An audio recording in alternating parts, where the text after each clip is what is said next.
Ô Nutri, eu já fiz uma dieta low carb e eu não consegui emagrecer. Será que essa dieta realmente é pra mim?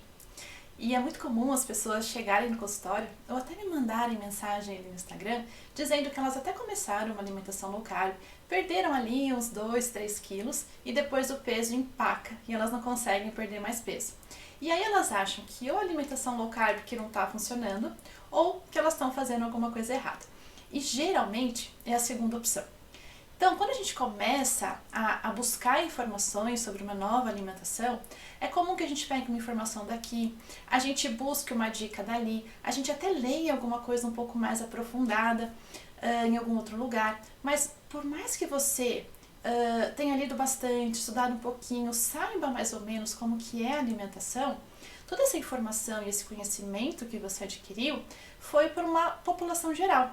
Não foi pensada e planejada especialmente para você, para os seus objetivos, para a sua necessidade, para as suas preferências alimentares, para as suas peculiaridades, não é verdade?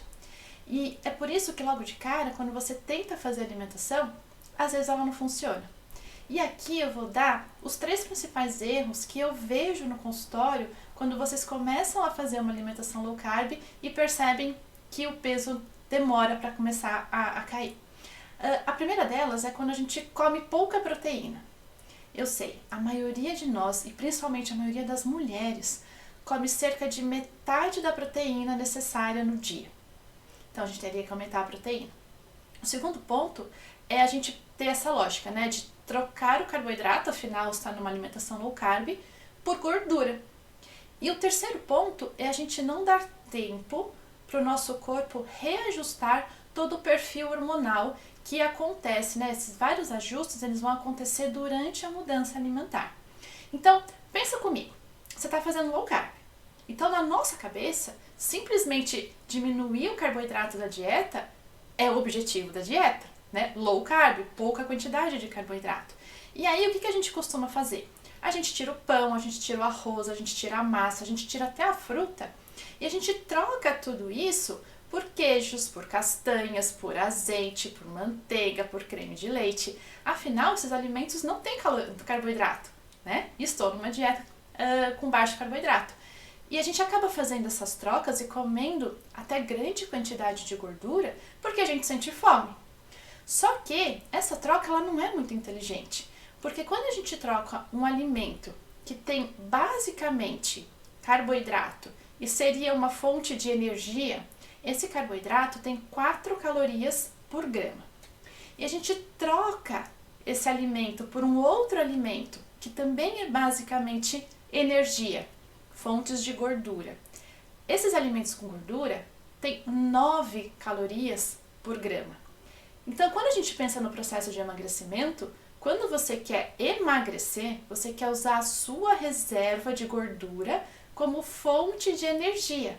Então, a gente precisa estar em déficit calórico. A gente precisa comer menos caloria do que o corpo gasta durante o dia. E aí, essa diferença entre o que o corpo gastou e a gente ainda não comeu é que vem da nossa gordura. Só que, se a gente coloca gordura em excesso na nossa alimentação, uma que não vai ter déficit calórico. E o segundo é que a gente vai usar a gordura da dieta como fonte de energia e não a nossa gordura que está armazenada. Percebe a diferença? Então, quando a gente coloca gordura demais e simplesmente faz essa troca de diminuir carboidrato e aumentar gordura da nossa dieta, muitas vezes a gente não vai conseguir emagrecer. Ai, Nutri, mas se eu faço isso, eu sinto fome, então eu não vou poder comer nem carboidrato e nem gordura, eu vou morrer de fome. É aí que entra o segundo ponto, né, que foi o primeiro que eu falei lá em cima, que é aumentar o consumo da proteína. Quando a gente coloca mais proteína na alimentação, é essa proteína que dá saciedade pra gente. E quando a gente fala em proteína, eu tento priorizar sempre a proteína de origem animal mais magra. Nada contra a proteína vegetal, mas a proteína vegetal, ela carrega junto com ela uma grande quantidade de carboidrato e a gente não consegue comer grandes quantidades de feijão, grão de bico, lentilha, ervilha e se manter numa alimentação low carb.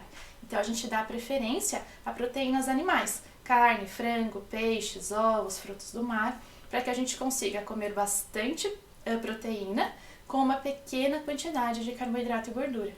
E no nosso corpo funciona uma coisa muito interessante. Quanto mais proteína a gente consome durante o dia, menos fome a gente tem. E aí fica muito mais fácil a gente comer menos carboidrato e gordura. A gente não fica sofrendo, contando caloria e passando fome. Muito pelo contrário, esse déficit calórico que a gente precisa para o processo de emagrecimento acontece naturalmente quanto maior o nosso consumo de proteína durante o dia, tá? E tem um terceiro ponto, lembra que eu falei? Que às vezes vocês fazem tudo bonitinho. Tá bom, Nutri, eu aumentei a proteína da minha alimentação, eu tô controlando o carboidrato e a gordura, mas o meu peso não tá baixando, o que eu tô fazendo errado? E aí, geralmente, esse erro é culpa do excesso de carboidrato que você comeu por anos e anos antes de tentar mudar a alimentação.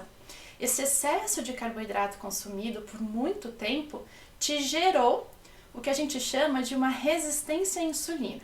Depois eu posso fazer um videozinho só explicando em detalhes o que é essa resistência à insulina, mas o que você precisa saber agora é que quando um corpo tem resistência à insulina, ele tem uma quantidade maior de insulina circulando no sangue do que seria o ideal, com o objetivo de manter constante a glicose no seu sangue. Porque a glicose ela precisa estar sempre numa faixa certinha de normalidade. E quando a gente consome carboidrato demais, muitas vezes a gente precisa forçar a produção de insulina para que essa quantidade de glicose sempre fique constante no nosso sangue. Só que a insulina é um hormônio que sinaliza para o nosso corpo armazenamento. Sempre que a insulina está alta, o nosso corpo entende que a gente tem que guardar o nutriente que está chegando. Então, se a gente está com a insulina mais alta do que deveria, o nosso corpo está tentando guardar tudo que a gente está comendo. E é muito difícil, ao mesmo tempo que a gente tem essa sinalização de guardar nutriente, o corpo ter facilidade em usar a gordura estocada como fonte de energia. Então esse processo de emagrecimento é muito mais lentificado e ele é muito mais difícil de acontecer enquanto a insulina está alta.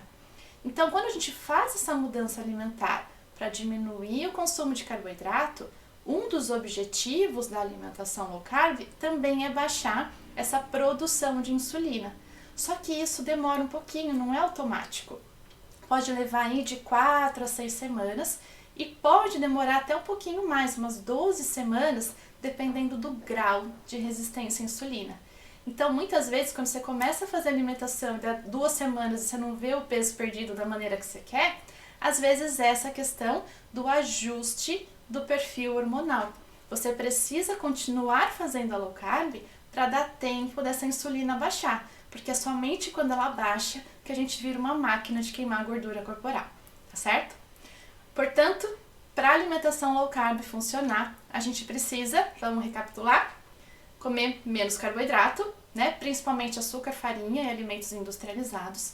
Não pode abusar da gordura, tem que ajustar a quantidade de proteína para o ideal para o seu dia e a gente tem que dar um pouquinho mais de tempo, às vezes, para o nosso corpo ter esse rearranjo hormonal para que a gente consiga queimar gordura na velocidade que a gente gostaria. Tá certo? Espero que eu tenha respondido aí algumas dúvidas de você. Me conta aqui nos comentários se você já tentou fazer alimentação low carb e me conta se você chegou a fazer algum desses erros que eu comentei.